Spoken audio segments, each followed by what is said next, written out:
Stage ઉપર બેઠેલા મારા સર્વ વડીલ ભાઈઓ, સભામાં ઉપસ્થિત વલેટવા અને વલેટવાના આજુબાજુ ગામથી પધારેલા સર્વ વ્યાપારી ભાઈઓ તથા બહેનો,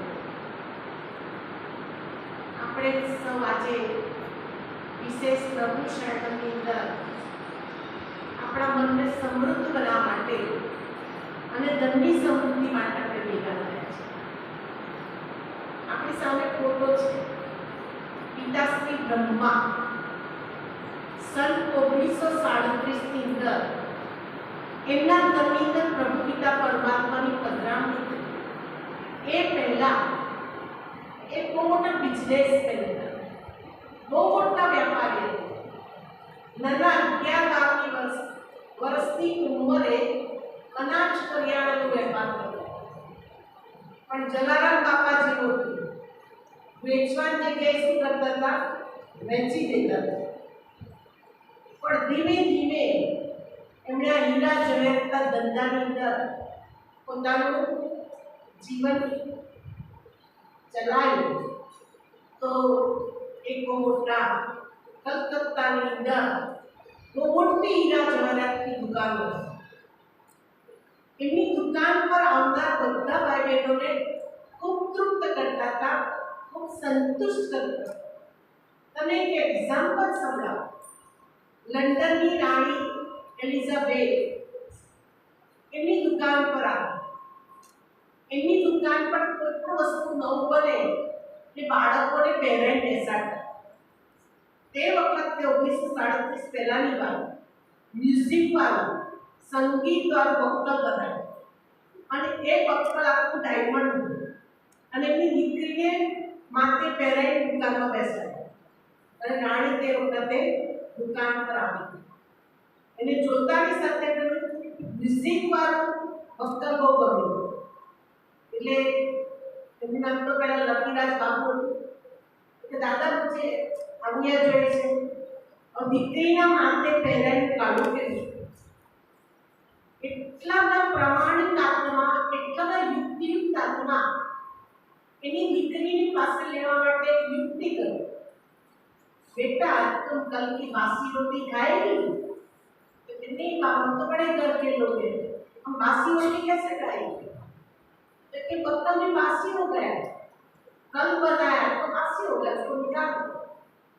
पड़ती रानी आपी અને રાણીના હાથમાં જીતનો બ્રહ્મા બાબાએ તે વખતે રાણીને. અને જ્યારે મારા દાદીજી લંડન ગયા તો રાણીએ સ્પેશિયલ ઇન્વિટેશન આપ્યું એનું ભવ્ય સ્વાગત કર્યું કે જે લકી બાબુના પાસે જતાની સાથે અમારું આટલું માન સન્માન કર્યું છે તો અમારે દીકરીને પણ માન એ વ્યાપાર.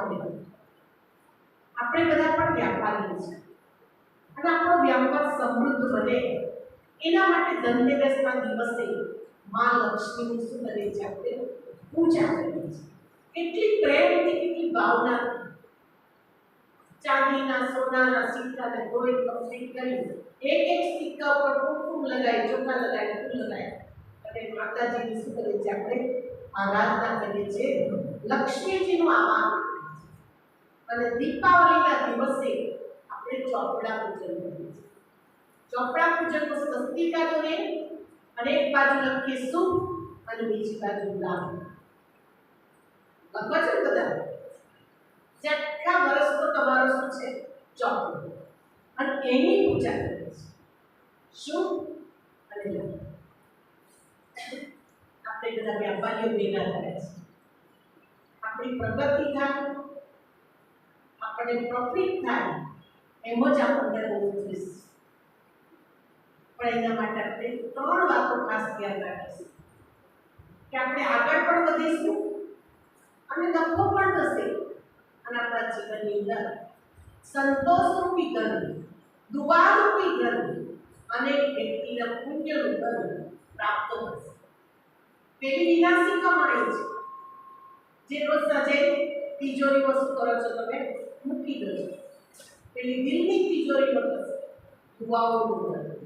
દિવસ દરમિયાન પ્રાપ્ત થયેલી દુઆઓ વ્યાપારીઓને બહુ પડે. કેટલા વ્યાપારીઓ વ્યાપાર કરે, પણ ઘણી વખતે એવી વ્યક્તિ આવે એની પાસે પાઈ પણ ના લે અને એમને શું કરે, આપી તરત જ કે બેન કે ભાઈના દિલ પરથી શું, ભગવાન તમારું સારું, જેવું સારું કરે એટલે આપણે કમાણી કઈ થઈ ગઈ કમાણી, દુઆઓની કમાણી. માટે આપ સૌ વ્યાપારી ભાઈઓના જીવનની અંદર જ્યારે પ્રભુ શરણમની અંદર આવે છે તો આપ સૌના જીવનની અંદર દુઆઓની કમાણી ખૂબ થાય. તમારું જીવન સંતોષ રૂપી ધનથી ગજધન ગજધન ગોધન સર્વધન જગના અને સંતોષ રૂપી ધન સબ ધન ગુણ સમાન છે. ધીરુભાઈ અંબાણી અમારા બાપુજી એડર ગયા હતા, એક કસ્ટમ ઓફિસર, એમની હાથ નીચે એક નોકર અને એ નોકરમાંથી આજ કેટલો મોટો વ્યક્તિ.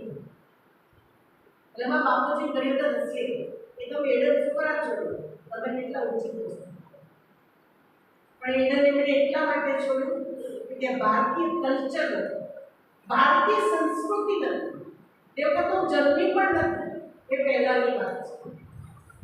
અને તે વખતે અત્યારે ઘણી વખત કહે ને કે એ તો મારા હાથ નીચે કામ કરતા, પણ આટલા મોટા બિઝનેસમેન બને ગૌતમભાઈ અડાણી વાળાને અંબાણી, આ બંને પરિવાર માટે જો બહુ મોટા બિઝનેસમેન, પણ સાથે સાથે લોકો દુઆઓ કેટલી કમાય છે. અડાણીનું તો જુઓ, અડાણીની અંદર એક છોકરી અમારી ત્યાં સર્વિસ કરે છે, ભવાની પુરાની શીતલ કરી, એના સ્ટેટસ પર હું જોઉં તો કોઈ જગ્યાએ કોઈને લે આપે, ભેટ આપે, કોઈ જગ્યાએ સોલર સિસ્ટમ ગોઠવે, કોઈ જગ્યાએ પાણીની ટેન્કર આપે, કોઈ જગ્યાએ કઈ આપે, સ્કૂલોની અંદર આપે, બહુ જગ્યાએ ડાન્સ કરે.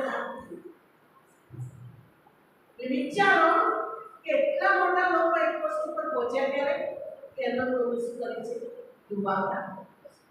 માટે આજે જે જગ્યાએ બેઠા છો એ દુઆ કમાવાનું સાધન છે. દુઆઓ એટલી કમાઓ કે આપણે દવાખાનાની અંદર જવું પડે. આ દુઆખાનું છે અને આપણા શરીરને લઈ જાય છે એ દવાખાનું છે. માટે આપ સૌના જીવનની અંદર અવિનાશી કમાણી, જ્ઞાનની કમાણી છે કે એને આપણને સમજાય કે અહીંયા આવતાની સાથે તમને શાંતિ મળશે, ખુશી મળશે, પ્રેમ મળશે, આનંદ મળશે, એક મોટો પરિવાર મળશે. બ્રહ્મા કુમારી વિશ્વવિદ્યાલય ફેમિલી જેવી કોઈ ફેમિલી નહીં, બહુ જ મોટો પરિવાર તમને પ્રાપ્ત થશે.